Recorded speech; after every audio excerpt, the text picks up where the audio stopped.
Welcome to episode 3 of the Unraveling podcast. I'm Martha of Wild Spruce Knits, and this is my podcast sometimes about knitting and mostly about other stuff. If you're curious who I am and why I'm doing this, you should go back and watch listen to episode 1 because I talk about all of that more in that episode. Today I have one non-knitting related topic to cover and one sort of knitting related topic, but it's more overall, it's more of a business life topic that I'm using knitting as an example for. If you're watching this on video, you'll have to excuse the terrible lighting.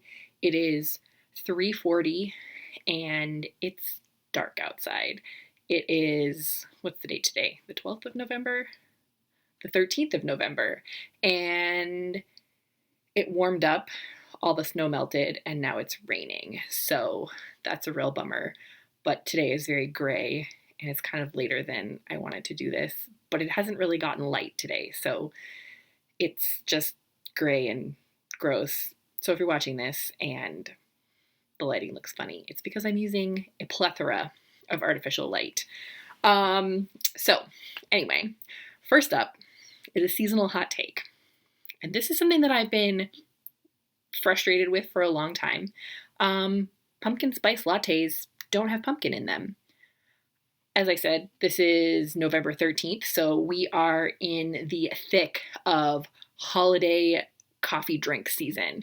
And I am a diehard pumpkin spice latte fan. Ever since I discovered them, they have been a favorite drink of mine. I look forward to this time of year because of them. But I think they are fundamentally misunderstood. I've seen so many people posting about pumpkin spice. They're looking for pumpkin spice lattes that have real pumpkin in them, or people who create recipes for pumpkin spice lattes, making sure that they point out that this has real pumpkin in it. But I'm here to tell you that pumpkin spice lattes and pumpkin lattes are not the same thing. Seriously, go Google pumpkin spice latte recipes and you will see that every single one of them uses pumpkin puree, which I think is gross. A pumpkin latte just doesn't sound good. But pumpkin spice is the best thing to ever happen to coffee, other than eggnog, I guess. Pumpkin spice, for those of you who don't know, is a spice that you put into pumpkin pie and various other baked goods. It's a blend of spices. You can go to the store and you can buy pumpkin spice in a jar. There's not one single bit of pumpkin in pumpkin spice. You use pumpkin spice to make pumpkin pie, and pumpkin pie has pumpkin in it. It's made out of pumpkin. Pumpkin spice, no pumpkin. It's a blend of cinnamon, ginger, cloves, allspice, and nutmeg. And I would like to propose that if you're making a pumpkin spice latte recipe that includes pumpkin puree, rename it to a spiced pumpkin latte or a pumpkin pie latte, as that is a much more accurate representation of what it actually is. Now, the semantics might seem subtle, but I feel so strongly about this. They're very important. This is important stuff here. Now that I've gotten that out of the way, I feel better. It's been a long time coming. I have another rant that I will maybe cover some other time, but I don't know if you've seen the my money don't jiggle jiggle, it folds.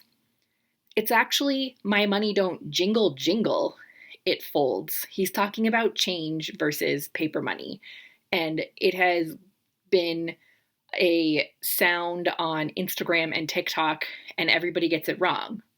Money doesn't jiggle. It jingles or it folds.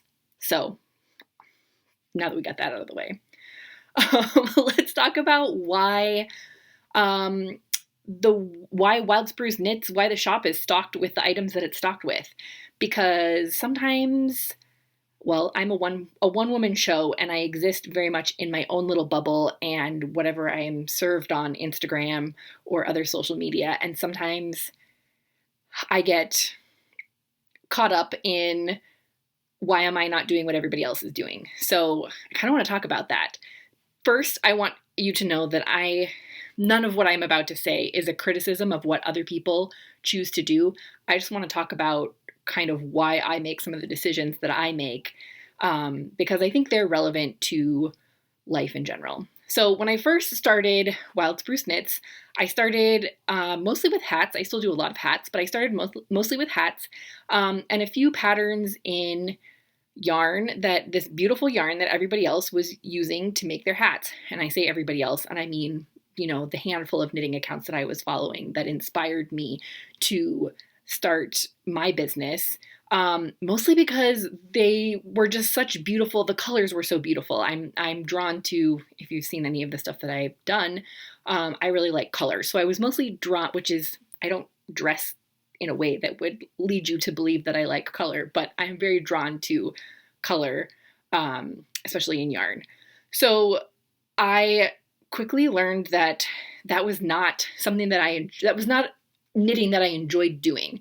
So I started experimenting and learned that I prefer less bulky yarns. You don't need to know the finer details of yarn, but some yarn is very thick and some yarn is very thin. And I tend to prefer less bulky yarns compared to what a lot of other people are using. And some of my color combinations are a little crazy. And I tend to like slightly more elaborate patterns. This has its drawbacks because that means that generally what I make takes longer, and I'm almost definitely not getting paid fairly for my time because it takes me a lot longer to make something with yarn that is thinner than it does with super thick yarn. But I'm not a fan of those super bulky yarns. So I'm a pretty fast knitter and I tend to get pretty focused on what I am doing. So I often devote most of my waking hours to a project and I can get it done pretty quickly, but working with skinnier yarn just takes longer than working with the extra bulky stuff. So I'm not saying, again, that there's anything wrong with what other knitters are making and stocking their shops with. And I'm sure that they know that they can they've made those decisions because of whatever reasons, likely because it's a better way to get paid better for your time. So I charge about the same, kind of middle of the road as far as handmade items go for a hat, but it probably takes me, because I'm using skinnier yarn, it probably takes me twice as long to make it as it does to make something that's chunkier. So I'm not getting paid for my time as fairly as somebody else might be, but that's a decision that I've made, and I'm okay with, and that's just how it is. But again, if there's anything that you've learned about me in the past couple of episodes, it's that I'm going to do things the way that I want to do them. So I also grew up wearing knits made out of what's called worsted weight yarn, which is more of a mid-weight yarn. It's what most of the things in my shop are made out of. And I think that they just tend to hold up better over time and than items that are made out of some of the chunkier yarn. Some of the chunkier yarn that people are using, again, this is the finer points of yarn, which isn't completely relevant, but a lot of it is single ply, which means that it's not strands twisted together. So it's not as durable as some of the other plied yarns. I do use single ply yarn occasionally. There's the crescent beanies that I make are made out of a single ply yarn, but it's not as chunky as some of the other yarns, and I actually really like that weight because it's kind of a good balance between the two, and I like the way that it holds the color. Like, I like the colors of that yarn better than the same colors in a different base. Again, finer points of knitting that maybe you do or don't care about. But I just don't think the single plied yarns hold up to wear and tear as well as a plied yarn does. So that's a decision that I've made. I'm also, because of this, I'm fairly deliberate about the construction I choose for a lot of objects based on the yarn that I'm using. So it might seem odd that I like to make, I don't have any examples here in front of me to show you if you're watching this on video. I like to make mittens with two colors. You'll see, probably there's at least one pair list on my website right now. The like Nordic snowflake pattern, which is 2 colors. It's called color work. And the reason for that is I'm using a lighter weight yarn, but the way that the pattern is, it ends up being almost a double layer because you're carrying the yarn that you're not immediately working with across the back of your work. So there is 2 layers of yarn. So it is a lighter weight yarn, but it makes the end product thicker. And that's a denser, warmer fabric for your fingers. So there's another reason that when I do mittens, I'll often also do them, if I want to make them with just one color, I'll make them with cables. And again, that's because you're kind of weaving stitches over the top of each other, and that happens on the back of the hand, which is where you would want denser fabric, to keep the wind out. So those are decisions that I've made specifically because of the function of the garment, and because of the yarn that I'm using. I don't make lacy hats because those have holes in them, and wintertime, most of the time, there's wind, and you don't want wind to go through your hat. So I don't make hats with holes in them. I try to make hats that have a pretty dense fabric so that they keep you warm. And then in cases where I'm specifically making things for warmer weather, I always make sure to mention that so you don't expect to be getting something super thick and warm and then end up with something that's lighter weight and maybe better suited for spring. Also, from the standpoint of how fast I'm able to make something, I think that for me personally, as a maker of things, it's important to be conscientious about how quickly I churn out objects. I'm a pretty fast knitter. I can get things out pretty quickly. And I know that one human will never be the speed of a machine, but if I'm mass producing hats, all of the same hats in different colors, over a couple of weeks, those items feel less special to me than something that took more time and thought to make. And one of my favorite things about making handmade items is that they are unique and they took time and thought to create. It is difficult. I have a blog post about the value of handmade items on my website. I can link to that in the notes for this episode. But I think, again, like no person will ever, hand knitting items will never be fast fashion, which is kind of part of the point of it. But if I've got a stack of, 15 of the exact same item in the same or different colors, to me, that feels, even though those are handmade, to me, that doesn't feel much different than going to the store and buying something. Yes, they were handmade, but churning them out quickly with little to no thought about them it just doesn't feel the same to me. So that's why I like to do things that take a little bit more time. That means that I'm limiting myself in the amount of business that I can do with this method, but for now it's working for me. My shop updates aren't selling out super quickly, so I will stick with this method. And I'm also able to still take custom orders, which is another thing I enjoy doing that. It's fun to me to kind of have a little bit of a challenge to have people say, I like this item, but I would like it in a different color. Can you do that? And I'm still able to do that because of the sort of smaller volume that I'm working with. And I would like to continue to do that. My business is going to evolve. I'm just barely over a year old in this business. This business is going to evolve, but for now, this is what's working for me.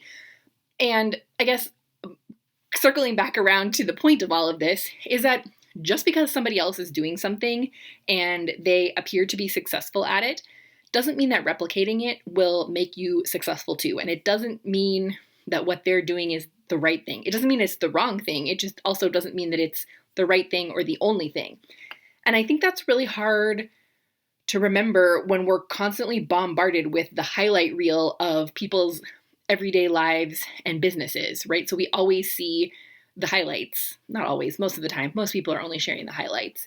And in most cases, the rules are made up, so you don't really have to follow them anyway. You can make up your own. Another example of not conforming that we are constantly faced with is related to clothing, and specifically women's clothing. So I think that most women or people who shop for women's clothing have had the experience of putting on an item of clothing, pants are usually the culprit in my experience, and having them fit in a very odd way. Most people in that case will assume that there is something wrong with their body and not the clothes. So when the thighs are too tight and the butt is too tight, but the waist doesn't fit, or the waist is too loose, you assume that that's something wrong with your body. But in reality, the problem is the clothing. Who was that clothing made for? It wasn't made for, in most cases, a normal body. So rather than feeling like you need to conform your body to the clothes, go find clothes that fit. Try different brands, different cuts. Go to the men's section, which is where all of the shirts are that don't have the bottom half missing. And they're cheaper there. So I am a huge advocate for shopping in the men's section. This is just my long-winded way of saying that the rules are all made up. So make some of your own rules rather than doing things the way that everybody else does them. I think it was, whose line is it anyway? Is anybody old enough to remember that TV show where the tagline was, the rules are made up and the points don't matter? And I think that that's actually a really good motto for life and business in general, because the rules are all made up and the points don't matter. So that's all for this episode. This was a little bit of a shorter episode.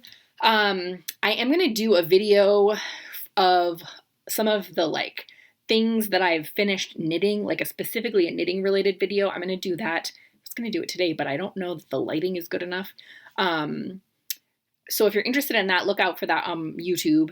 I'll make sure to put a link to my YouTube channel in the show notes for the podcast version, for the audio only version of this, so you can have a link to that if you're interested in that. You can find links to all of my social media and my website in the show notes or the video description, depending on whether you're watching or listening to this.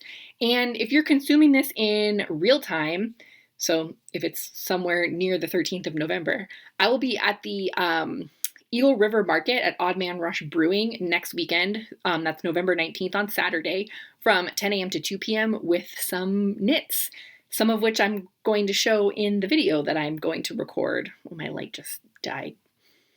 Cool. That's how dark it is.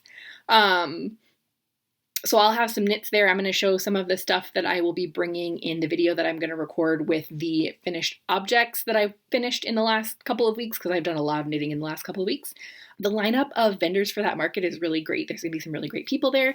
So I'm really excited about that, and I hope to see you there. Thanks for tuning in, and I'll see you soon.